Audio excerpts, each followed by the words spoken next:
Welcome to the Great Detectives of Old Time Radio.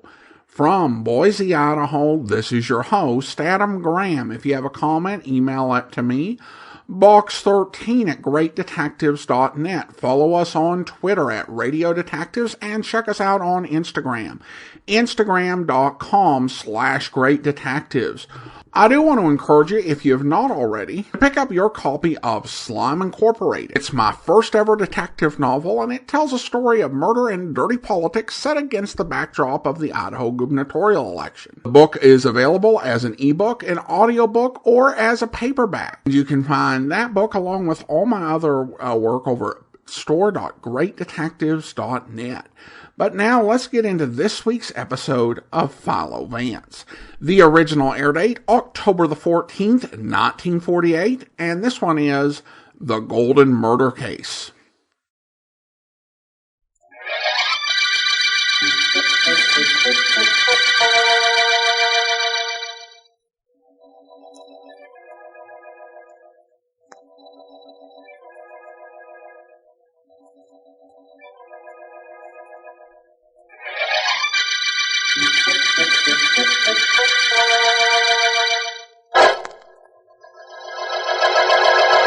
Tell me, Roger, please. There must be something else you see in the crystal ball. I've never heard anything so wonderful as the things you've been able to see. Patience, Miss Stone. Patience. Yes, there is something. Oh. Only this is not so pleasant. Oh?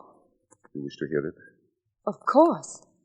I can't understand how you knew the things you've told me. It's incredible that you should know them, and I want to know what it is you see now. Very well. Attend, if you please. Miss Stone, there is someone whom you trust. Someone very close to you. Someone who is violating that trust. I didn't know this. I think not.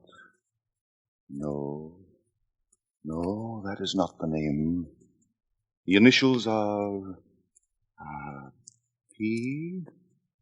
Let me see... P.G. The name is blurred, but it is coming through more clearly now. The name is Peter Golden. What? That is it.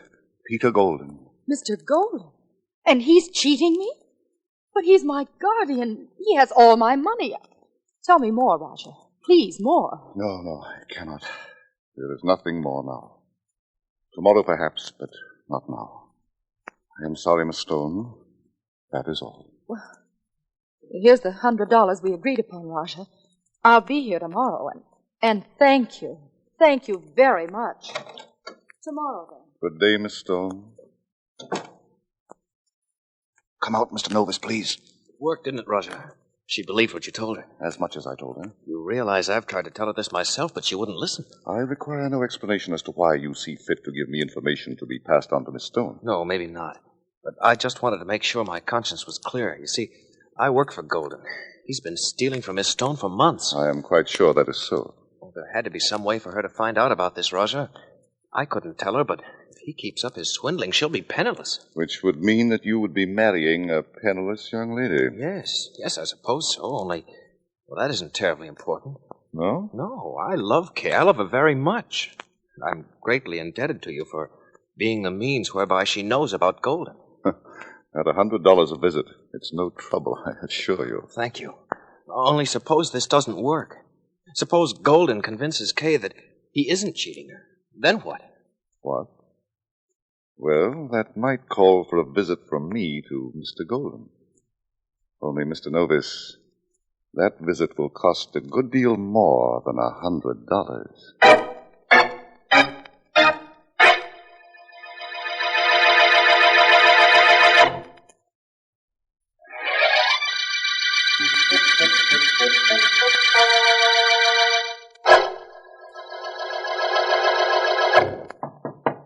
Yes, who is it? It's Dick Novus, Mr. Golden. You asked me to come to your office. Come on in. Hello, Mr. Golden. Sit down, Novus. You know, one of the reasons I put your office at the other end of this floor is that you wouldn't get too close to me. I don't think I understand. You will. The point is that when I hired you, I didn't want you to know everything about my business. But apparently you found out regardless. I still don't know what you mean, sir. No? No. Well, you see, I just received a call from Miss Stone. She said a lot of things nobody would know about. Nobody but me, and apparently you. I haven't told her a thing about your mishandling her money. She found out some way, I guarantee that. She's not sure, mind you, just suspicious. Now, right now, your job is to keep Miss Stone's mind off my business, Dick. Make sure you do. And what if I don't? What if I won't stand by and watch you swindling my fiancée? You will. There are a few things about you that she might like to know. About where you spent the 5 years before you came to this city. You know about that? Certainly. And make no mistake about it. I'd tell her in a minute if you don't do things my way. Why, you low, underhand This rat. little gun makes up for the difference in our age and physical abilities, Novus. It doesn't scare me. I've got to convince you that telling Kay about my past would be a very wrong thing for you to do. A very wrong thing. Don't come any closer to me or I'll shoot. I'll shoot. Dick, down. Yeah, shoot, will you? I think not. I'll just take that gun away from you before you get into trouble with it. There. You'll be sorry about this, Novus. Very sorry. You'll be the sorriest man alive. Just as long as you stay alive.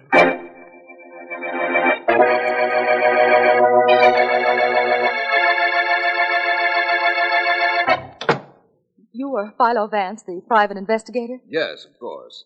Please sit down, Miss Stone. Thank you. And thank you for your promptness. I imagine you're busy, Mr. Vance. I said on the telephone I'd be here at 3. Yes, you did, and it's 3 now. So suppose you tell me why you think you need my services. A very important reason, Mr. Vance. Do you know anything about me? Only that you were left a sizable fortune when your father died, and that the money is being invested for you. Supposed to be invested for me, you mean? Peter Golden is my guardian and the executor of the estate. He's been cheating me. Really? How do you know? A fortune teller told me. Oh, don't laugh, Mr. Vance. I know it sounds silly, but he had facts and amounts and dates. He's fantastically accurate. He is, eh? Who is this great mystic? His name is Raja Ramoy, and I went to see him today for the first time. If what he says is true, I'm practically penniless. You believe what a fortune teller says, Miss Stone? Implicitly. My fiancé, Dick Novus, recommended him. Dick works for Peter Golden in the Standard Building, but Raja told me things even Dick couldn't know. Nobody could know it. He's psychic, Mr. Vance. Terribly psychic. If you're so sold on him, Miss Stone, I think you made a mistake coming to me. You see, I don't happen to believe in anyone being able to call on the spirits for information whenever he finds it convenient. Or, shall I say, profitable. But, Mr. Vance... I'm sorry, Miss Stone. I deal in facts, not fancies. My suggestion would be for you to allow this Rajah to settle your problems. I'm sorry I can't take your case. All right, if that's the way... Excuse me, please. Of course. Hello. Hello, is Miss Kay Stone there? Why, yes, she is. Just a moment, please. For you, Miss Stone. Oh, that must be Dick. I left a note for him telling him where I'd be. Thank you, Mr. Vance. Hello? Hello, Kay. I got your message to call this number. Where are you? I'll explain later. You're at the office, Dick? Yeah. Where's Golden? In his private office down the hall. Why? Where are you? With a friend, Dick. I'd like him to talk to you. His name is Brown. Okay, put him on. Please, Mr. Vance. But I don't have anything to say to you, Mr. Davis. Well, please, Mr. Vance, just as a favor. All right. Thanks.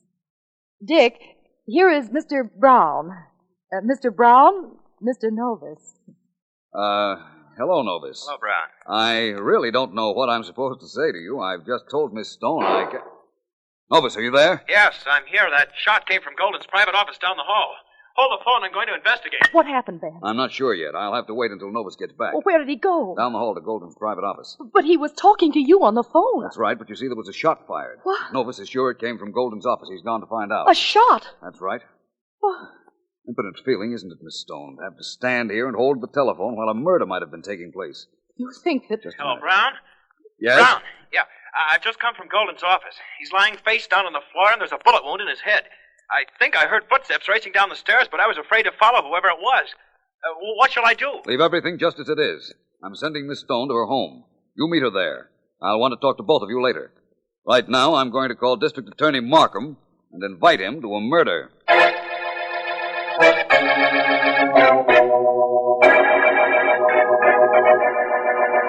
Well, Vance, we meet in strange surroundings, but in a familiar circumstance. Mr. Golden is quite dead, the medical examiner assures me. I never doubted that, Markham. His private office is furnished rather well, don't you think? Yes, in fine taste. And his murderer had the bad taste to leave us practically clueless, as usual. Lack of obvious clues hasn't deterred us on other cases, Markham. Hasn't deterred you, you mean? I'm just old-fashioned enough to want a lead to a killer. So do I.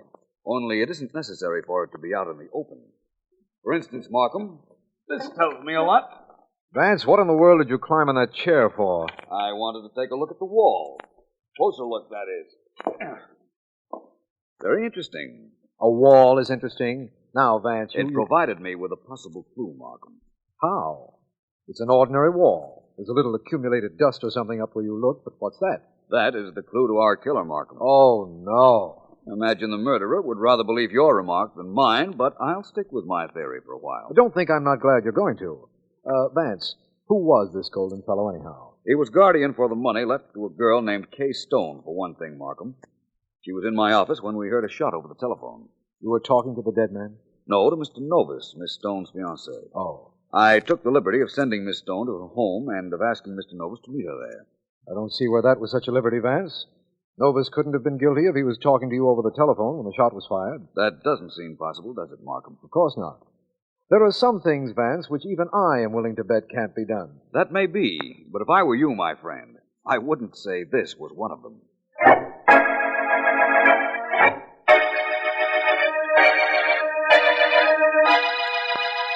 There isn't anything we can do, Dick, except sit tight and wait for the police to get here to question us.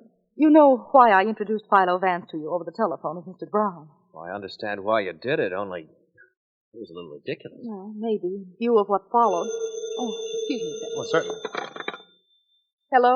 Miss Stone, Yes? this is Roger Ramoy. I have something very important to tell you. Well, not now. Oh, but definitely now. It seems that I have done you quite a favor, and I don't want it to be wasted. What do you mean? Haven't you heard? Peter Golden is dead. Killed. It is important I see you. I'll call you back. Please do. I went to a great deal of trouble. I would rather it were not done for nothing. Goodbye. Goodbye. Who was that? That fortune teller you took me to. He has something to tell me. Okay, listen, that man's a fake. What? Everything he told you, I had told him. I wanted you to know about Golden. You don't have to see the Raja anymore. You don't have to go near him again. I don't know, Dick. He seems to feel that I do. And somehow, so do I.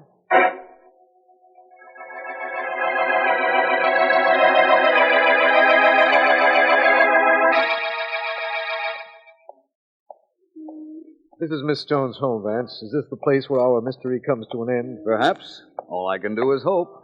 There's one thing I don't understand, Vance. Then you're lucky. There are a lot of things that I don't. One thing I do understand, however, is that this is a bell. And if we're going to get in to see Miss Stone and her fiancé, we ought to ring it.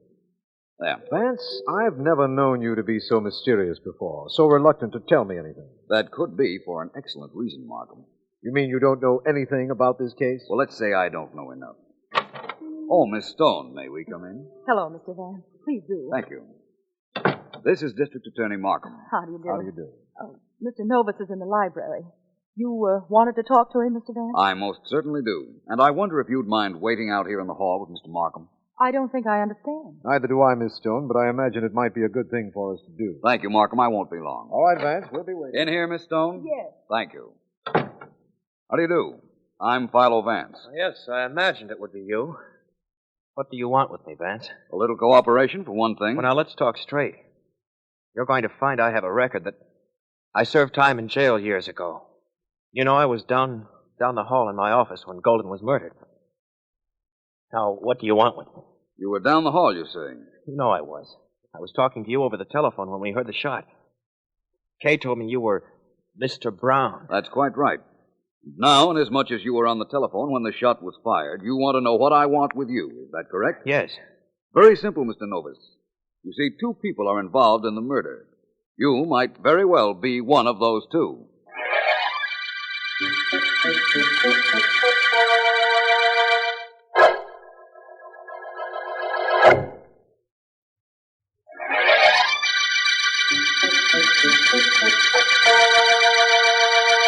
This is District Attorney Markham. The Golden murder case opened with the finding of the murdered body of Peter Golden, executor for the estate of Kay Stone. Philo Vance has discovered that Golden was cheating Miss Stone, and that fact was known to Dick Novus, Golden's assistant and Miss Stone's fiancé. He has also found out that Miss Stone had been to a fortune-teller named Raja Ramoy before going to his office, and it was while she was in his office and Vance was talking on the telephone to Novus that a shot was heard, and Novus, investigating, found Golden murdered. Vance is of the opinion that two people are involved in the murder and has gone to see Raja Ramoy, who, I have been told, at the moment has another visitor, Kay Stone. It should be... Well, Raja, what is it? Miss Stone, my crystal ball shows Let's me... forget that crystal ball stuff, Raja. Oh? You said you had something to tell me about Peter Golden's death. I think I know what it is. Very well. Then suppose you tell me. You wanted to tell me you killed Golden and that you expect me to pay you. Who's that? I don't know, but I shall find out. Come in. It's Vance. Good evening, Miss Stone. This, I imagine, is the eminent Raja Ramoy. You are Philo Vance. What is it you want? I understand you have a remarkable crystal ball, Raja. I would like to see it. See it? Of course you can see it. But it will tell you nothing. No, I don't suppose it will. Perhaps you'll tell me, Raja.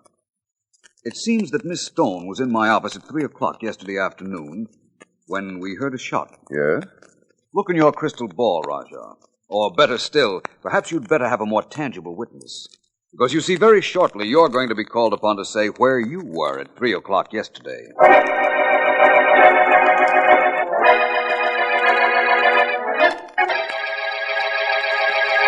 Markham. That's you, Vance. I'm in here in the murder room. Right, Markham. You shouldn't be too difficult to find. And you're not, are you? As well as can be expected, and just about as perplexed. Vance, I've gone over this room with the proverbial fine-tooth comb, and I can't for the life of me see what you've made seem like a clue. I'm prepared to tell you very shortly, my friend. Have you anything to tell me? Not especially. Is the medical examiner's statement about the death of Mr. Golden. I don't believe it's terribly enlightening, though. Bullet entered the head, death instantaneous, that sort of thing. Mind if I see it? Oh, not at all. Here you are. And what, may I ask, are you humming about? Nothing important. That's what I said. There's nothing terribly exciting in that information. What would you call terribly exciting, Markham? Well, for one thing, knowing who killed Peter Golden. Oh, I'm pretty sure I know who killed Peter Golden, Markham. What I want to know is who fired the shot.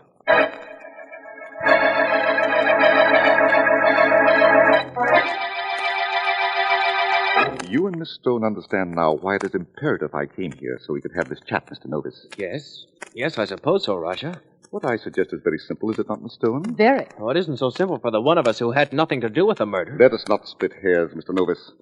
Let me put it even more simply than I have done. You came to me originally to have me tell Miss Stone several things about Mr. Golden. Well, that's right. But I've already told her I did that. Yes. Wait, please. You're too hasty, Mr. Novus.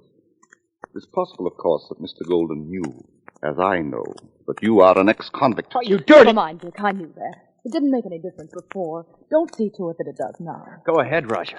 It's so simple. Philo Vance thinks one of us killed Golden. So far, I do not think he knows which one. That is, if one of us killed him. Personally, I have an alibi for my whereabouts at 3 o'clock the afternoon Mr. Golden was killed. Well, so have I. I was on the phone talking to Vance. And I was in his office. Vance knows something which we do not know. Let us assume, then, that none of us three killed Mr. Golden. In view of that, let us keep what we know about each other and about him away from the police. I already told Vance that Golden was cheating me. That was not wise. Why not? I had nothing to hide. No, Roger, I want no part of your plan. I'm going to answer any question they ask And me. that goes for me, too. Well, that leaves me no alternative but to do the same. Unfortunately for one of you. I'll answer that. Hello? Hello, is that you, Miss Stone? Yes? Who is this? Philo Vance. May I invite you to a reading of Raja Ramoy's crystal ball? What do you mean? I mean that I would like you and your fiancée to be at the Rajah studio in an hour. Oh, Dick is here with me now. I'll tell him. Thank you. Oh, by the way, I happen to know Rajah Ramoy is there with you, too. Please tell him that he also is cordially invited to be at his place then.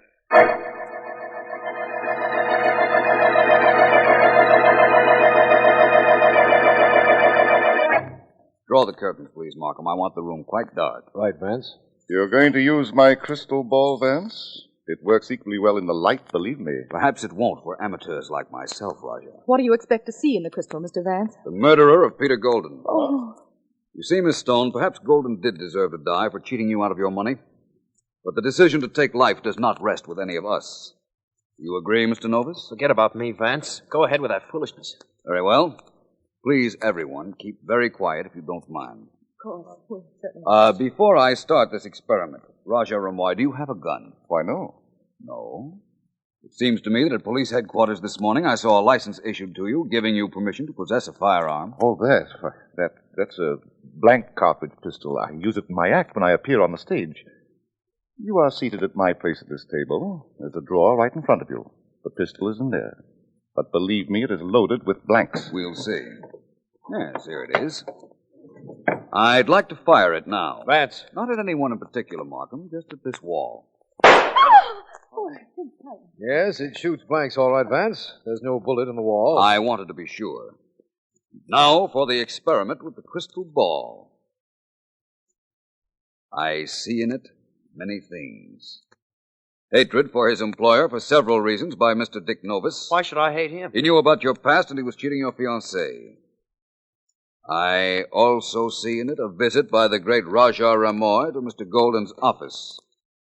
If I'm not mistaken, he was about to sell him some information. What information, Mr. You were going to ask him how much it would be worth if you did not tell Miss Stone all the details of his swindling. I was? I think so. And I think that inasmuch as you knew that what you were doing amounted to blackmail, you brought your gun, your blank cartridge gun, along with you.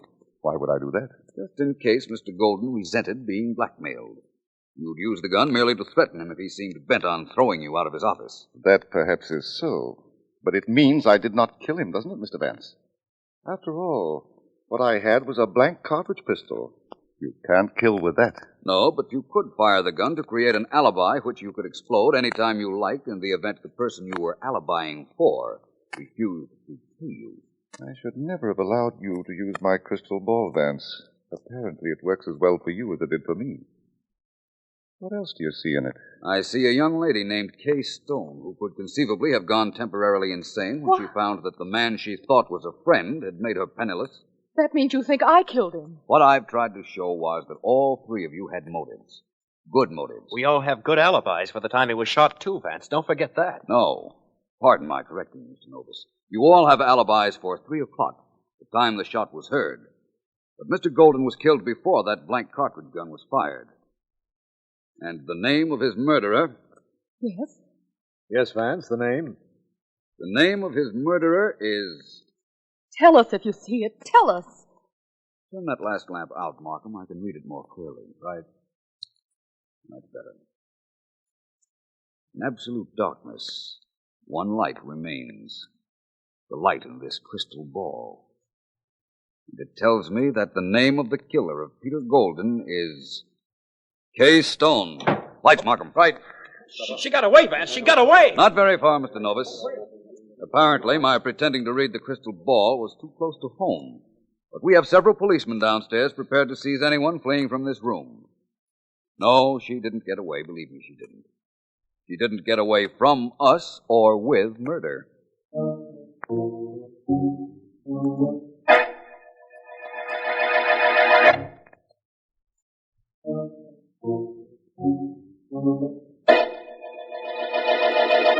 I, Kay Stone, of my own free will and volition, confessed to shooting Peter Golden in his office.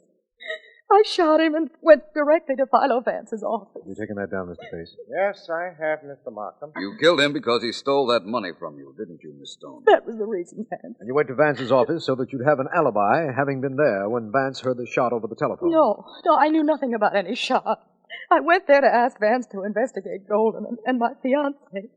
I knew he'd find Golden dead, but would suspect Dick when he found out about his jail record. How little she knew you, Vance. What about this business of the shot you heard? Didn't she really know about that? Quite possibly not, Markham. You see, what happened was this. Of course, I wasn't reading any crystal ball, but just as I said at the Rajah's house, the Rajah did go to see Golden, but he found him dead in his private office.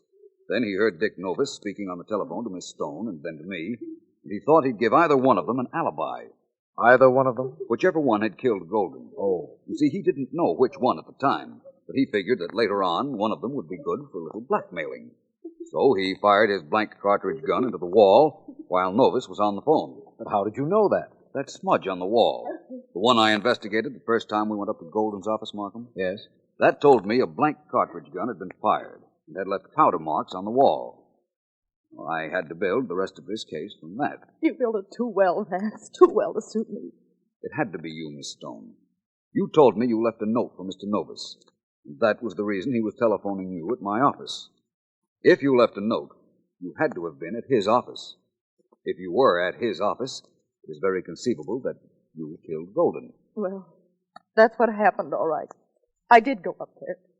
And when I saw his smug face looking at me, laughing at me after he cheated me out of hundreds of thousands of dollars, I fired. And that was the end of him. No question about that, Miss Stone. Markham. Yes? There's no question about the fact either that this is the end of the Golden murder case.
Welcome back. I really had a sense that the heiress was the killer just because of the whole phone call thing. Either she was the killer or was in on it, because that was just such a weird thing. To have her fiancé talk to Vance under an assumed name over the phone. To have him talk to Vance at all. That was inexplicable to me if it wasn't part of the murder. And there really, the rest of the episode, a lot of other red herrings, a lot of other points, but nothing really equaled that, so I wasn't surprised at the solution. It is interesting the writers kind of worked to make her less sympathetic by having her set out to intentionally frame her fiancé for the crime. I think the audience might be a bit more forgiving of the fact that he murdered a man who reduced her to poverty through his embezzlement, not framing someone who had only looked out for her best interest. That was really cold. Well, now it is time to thank our Patreon supporter of the day. Thank you to Lisa, Patreon supporter since July of 2015, currently supporting us at the Seamus level of $4 or more per month. Well, that will do it for today. If you are enjoying this podcast on YouTube, be sure to like the video, subscribe to the channel,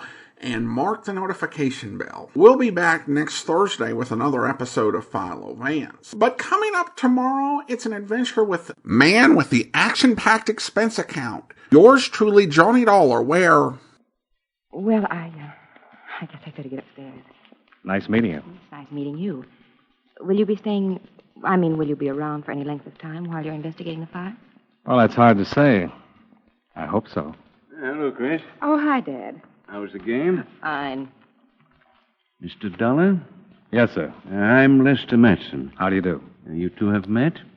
Yes. Yes, I was just on my way upstairs. See you later, Dad. Goodbye, Mr. Dollar. Goodbye. Well, your company notified me you'd be coming down, Mr. Dollar. You have a seat. You're an investigator.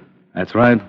The police have already made a pretty thorough investigation. Yes, I've talked with Lieutenant Ridgway. Well, I can't tell you any more than I've already told them. You were at a party the night of the fire? That's correct. It's all in the report. With your daughter? Yes. When did you find out about the fire? When I arrived home. Mr. Dollar, I explained to That you... you've said everything to the police, yes. That's right. There's absolutely nothing I can possibly add at this Mr. Matson, you're insured with my company for a lot of money. I hope you'll be with us then. In the meantime, do send your comments to box13@greatdetectives.net, technical questions to Andrew@greatdetectives.net, and follow us on Twitter at Radio Detectives. From Boise, Idaho, this is your host, Adam Graham, signing off.